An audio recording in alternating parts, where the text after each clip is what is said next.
why poor whites vote against their own interests. For example, voting for Rick Scott, watching Fox News, and agreeing with him. Right. Well, I think there's a really, I'm not going to say it's an easy answer to it, but it's a fairly straightforward one.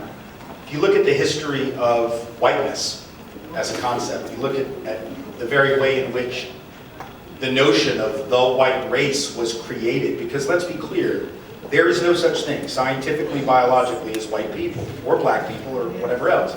There's no really fundamental genetic difference that is of any real significance between us. But the white race was created as this construct that would allow people of European descent to have power and domination over non-white peoples or peoples of color.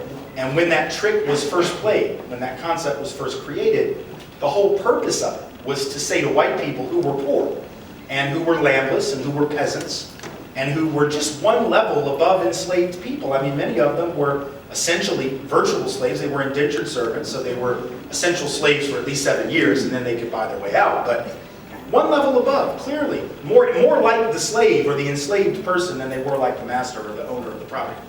But what whiteness did was say to these folks, you may not have much, but at least you got more than them.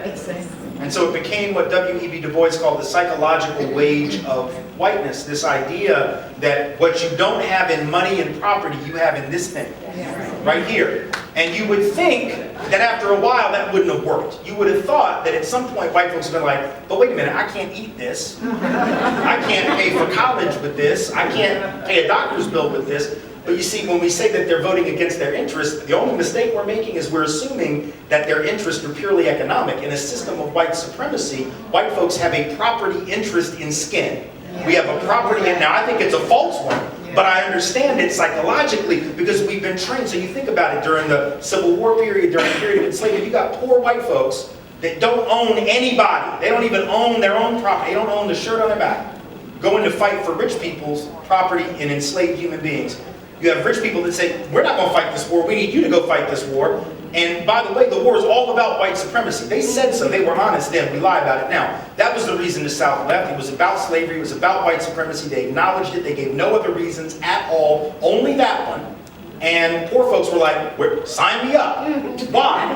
Why would you go fight to protect? If somebody invaded my block and was trying to get my house, I got a nice house, am I going to be able to call you up and just be like, can y'all come fight for my house? Because I'm just chilling in the back. I'm drinking mint juleps on the porch. I'm not going to defend it myself, but I'd like for you to come defend it. Who's going to sign up for that? No fool is going to do that. But white folks have been tricked to believe, oh, if they get free, they're going to come for your job. Hell, they already got your job, fool. That's the point, right? I mean, if I got to charge $1 a day to work on your farm, and you can get some black person to do it for nothing because you own them, guess who gets the gig? Not me, because I cost too much. So in a way, the system of slavery undermined the labor base of white working people. But we were like, okay.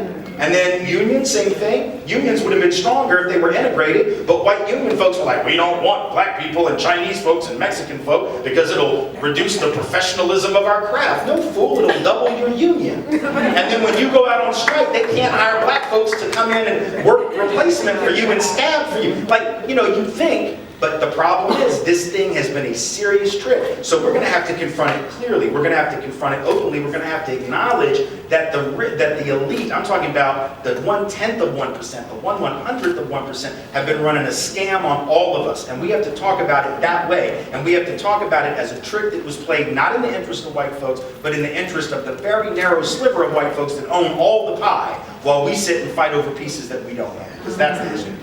For sure.